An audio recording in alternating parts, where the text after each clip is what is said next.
രാവിലെ തന്നെ ഞാൻ വന്നപ്പോൾ നോക്കിയത് ഈ സ്റ്റൗമ്മേൽ ഇനി എന്തെങ്കിലും വെക്കാൻ സ്ഥലമുണ്ടോ എന്നാണ്. അടുപ്പുമ്മ ചെമ്പൊക്കെ സെറ്റാണ്. എന്തായാലും എല്ലാവർക്കും കൂടെ ബ്രേക്ക്ഫാസ്റ്റ് ആക്കാനുള്ള തിരക്കിലാണ് ഈ പുള്ളിക്കാരി. എന്തായാലും ഇന്നത്തെ ദിവസം ഒരു ഗ്ലാസ് ചായ കുടിച്ച് തുടങ്ങാമെന്ന് വിചാരിച്ചു. പുട്ടുകുറ്റിയിൽ ഇവിടെ പുട്ടിന് പകരം പൊറാട്ട ചൂടാക്കാൻ വെച്ചതാണ്. ഫിനാൻസ് മിനിസ്റ്റർ എന്തായാലും പ്ലേറ്റൊക്കെ എടുത്ത് കാര്യമായ യുദ്ധത്തിനുള്ള ഒരുക്കത്തിലാണ്. എന്ത് കഴിക്കുകയാണെങ്കിലും അതിനിടക്ക് ഫോണിൽ തോണ്ടാനും ഒരു കഴിവ് വേണം. അപ്പോൾ ഇവനൊരു ഓവർ ടാലന്റഡ് പുള്ളിക്കാരൻ തന്നെ. ഞങ്ങൾക്ക് മാത്രം ബ്രേക്ക്ഫാസ്റ്റ് സ്പെഷ്യലായിരുന്നു. അത് പിന്നെ അങ്ങനെയല്ലേ വരും, VIP-കൾക്കെല്ലാം സ്പെഷ്യലാണല്ലോ. പിന്നെ എക്സൈസ് ഓഫീസർ ഗണേശ് സാറിന്റെ ലഹരി വിരുദ്ധ ക്ലാസ് ആയിരുന്നു നടന്നത്. ക്ലാസ് ബോറായിരിക്കുമെന്ന് കരുതിയെങ്കിലും സംഭവം സാറ് അടിപൊളിയായി തന്നെ എടുത്തു. അങ്ങനെ അത് കഴിഞ്ഞു. ഇനി അടുത്ത പണിയാണ്. ലഞ്ചിനായുള്ള പപ്പടം പൊരിക്കുകയാണ് ഈ പുള്ളിക്കാരി. പിന്നെ മാത്യു സാറിന്റെ നാടൻ പാട്ടിനെ പറ്റിയുള്ള ക്ലാസ് ആയിരുന്നു. സംഗതി ഞാൻ ബോറടിക്കുമെന്ന് വിചാരിച്ചെങ്കിലും ആളുടെ നാടൻ പാട്ടെല്ലാം കേട്ടപ്പോൾ എല്ലാവരും നല്ല വൈബിലേക്ക് മാറി.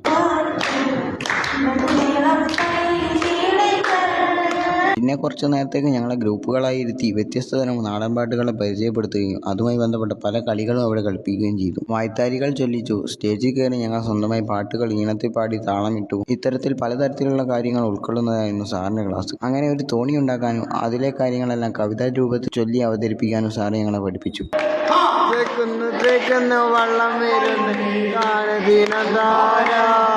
അതിനിടക്കാണ് ഞാൻ ഈ തോണി കാണുന്നത്. എന്തായാലും ഈ പുള്ളിക്കാരി ഒരു കരിപ്പന്റെ ക്യാന്താരി തന്നെ. സാറ് പാടുന്ന നാടൻപാട് കേൾക്കാനും ഒരു പ്രത്യേക വൈബായിരുന്നു.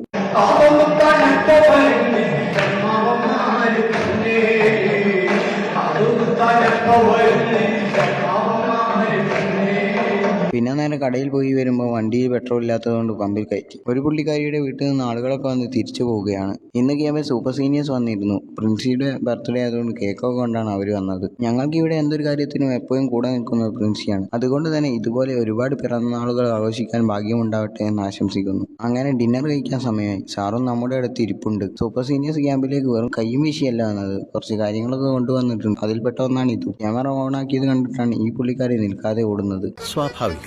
അങ്ങനെ എന്തായാലും ഇന്നത്തെ പരിപാടികളെല്ലാം കഴിഞ്ഞു. ഏറ്റവും അവസാനം ഞങ്ങളൊക്കെ പ്രിൻസിക്ക് ബർത്ത്ഡേ ആയിട്ട് എന്തെങ്കിലും കൊടുക്കണ്ടേ, അതുകൊണ്ടൊരു കേക്ക് വാങ്ങി മുറിച്ചു. തിന്നാൻ കിട്ടിയില്ലെങ്കിലും ഈ പുള്ളിക്കാരിയൊക്കെ കേക്ക് മുഖത്ത് വാരി തേച്ചിട്ടുണ്ട്. അപ്പോൾ ഇത്രേ ഉള്ളൂ.